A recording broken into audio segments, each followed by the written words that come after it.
Ian, welcome to Real Vision. Thank you. Ian, I'm incredibly excited to have you here today for two reasons. One is that you have an incredibly cool background that I'm just really excited to talk about. And number two is the following. I'm fortunate enough to get to talk to many of the smartest people in crypto for my job. And one of the things that comes up consistently when people talk about adoption of cryptocurrency and this space is we've got to fix the user experience. So it's so cool to have you here to talk about user experience. You, of course, work for Ledger, a company that many of our viewers will know from manufacturing hardware wallets, probably have many users out there in the audience. It's such a pleasure to have you here, and I'm so excited to have this conversation. Thank you. I'm a listener, so I'm really, really chuffed to be on. Ian, as I just mentioned, you've had a spectacularly interesting professional life. Tell us a little bit about what you did leading up to Ledger.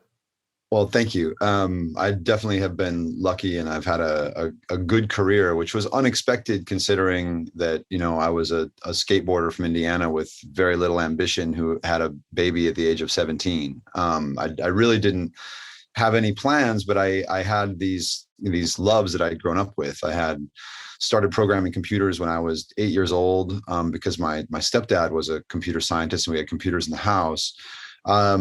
And I was also a record collector from the age of 5. My parents, my brother, it was just music in my life. So when I started college in the early 90s, I started in 1990, computer science degree, and I got lucky. And this guy who ran the Indiana University Music Library, Dr. David Fensky, he said, we're going to take all these reserve listening materials that are vinyl behind the desk, and we're going to put them on workstations throughout the library. And I just said, look, you're paying me $6.50 an hour. I'm going to do whatever it is you ask me to do.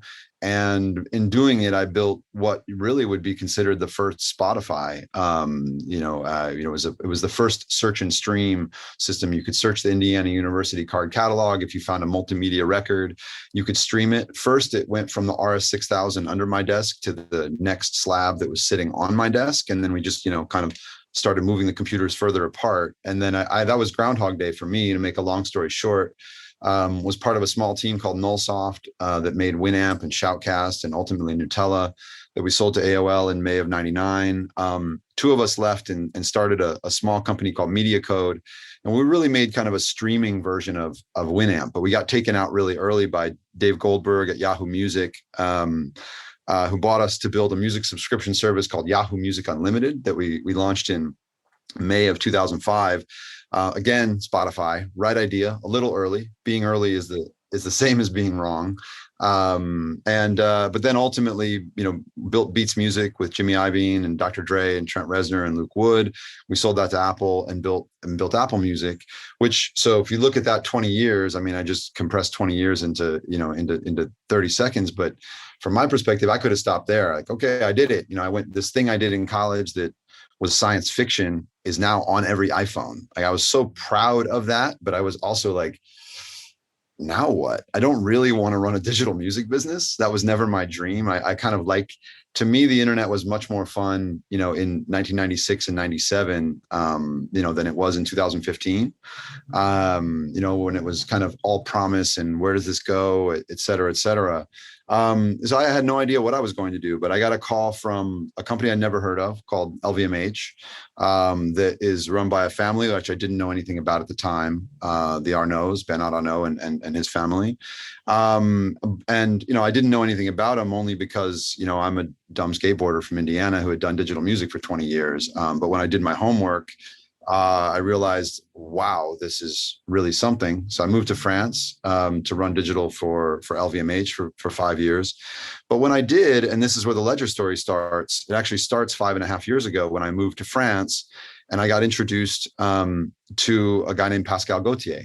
And at the time, Pascal was not the CEO of Ledger, which he is today. He was the first seed investor in Ledger. I went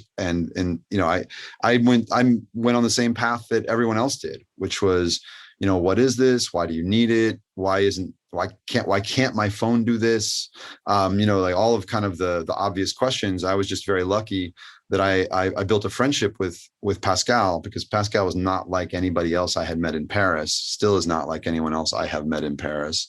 And, so over, many dinners, ski trips, et cetera, I became increasingly convinced about, why the world, needed Ledger. And after 5+ years, looking after digital for LVMH, where I still have a relationship, I left my full-time job at LVMH and joined as the chief experience officer at Ledger back in January. So that's a super compressed version of my life and career. There is one thing that I have to push back on, though. Being early is not always the same as being wrong, particularly when you're doing amazing and cool and pioneering things. For people who are younger than us, Winamp was the coolest music app in the world at the time it was created. And it's interesting because it kind of lends itself into some of the things and some of the ideas that I'm interested in talking about with you today. One of the coolest parts about Winamp was that it had programmable skins and plugins, which allowed users to kind of create their own experience.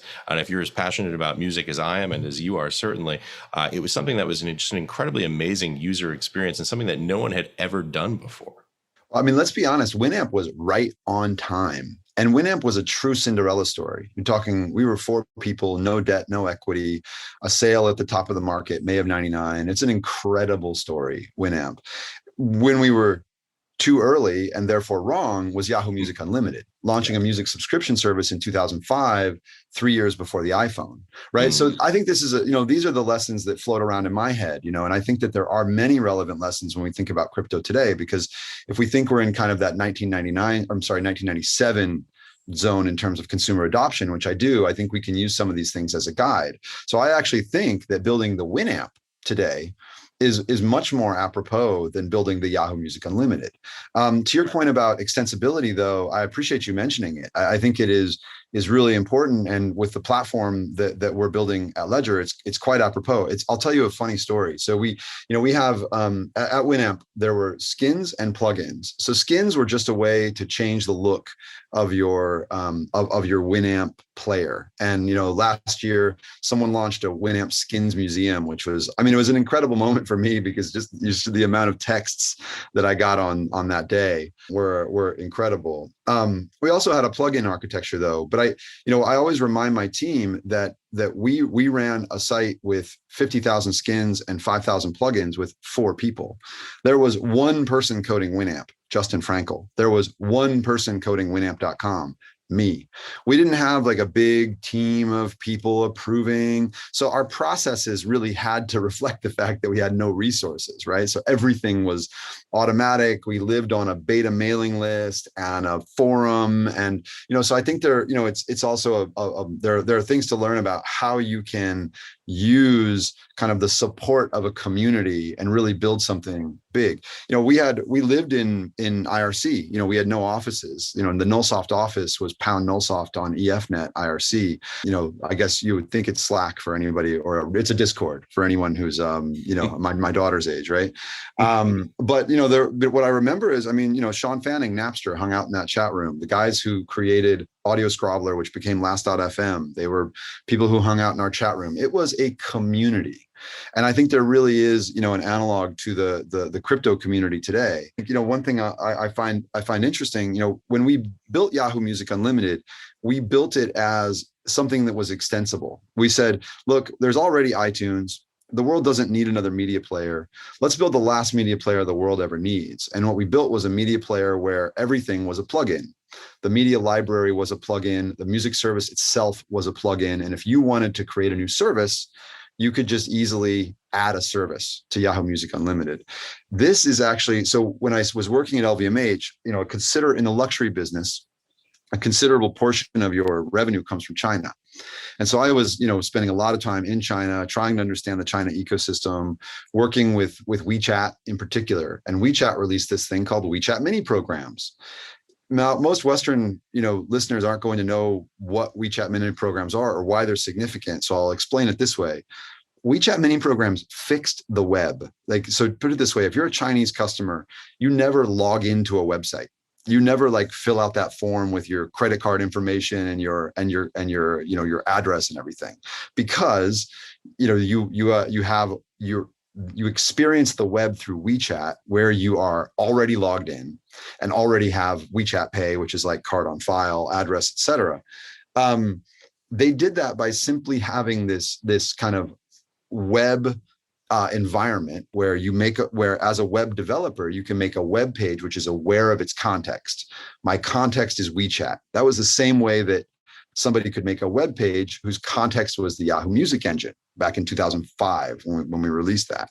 And it's oddly similar to what we're building and have built and have now released with Ledger Live, where you have the notion that a web page can be aware that its context is Ledger Live, and it's therefore connected to the world's most secure hardware wallet. So you go around Web3 right now, and you've got connect in the upper right, and you choose connect, and you get the paradox of choice. To your point about user experience, like which insecure hardware wallet would you like? I'm sorry, which insecure software wallet would you like to connect this dApp to? Right.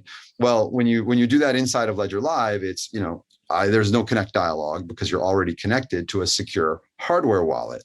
It's interesting to me that there is this direct line between like Winamp skins, Winamp plugins, Yahoo Music Unlimited, WeChat mini programs, and then Ledger Live. There's clearly a theme here around extensibility and leveraging a community of developers to kind of bring new applications to the forefront. Hey, if you like this clip, be sure to check out the full interview and more only on realvision.com/crypto. It's 100% free. Sign up now.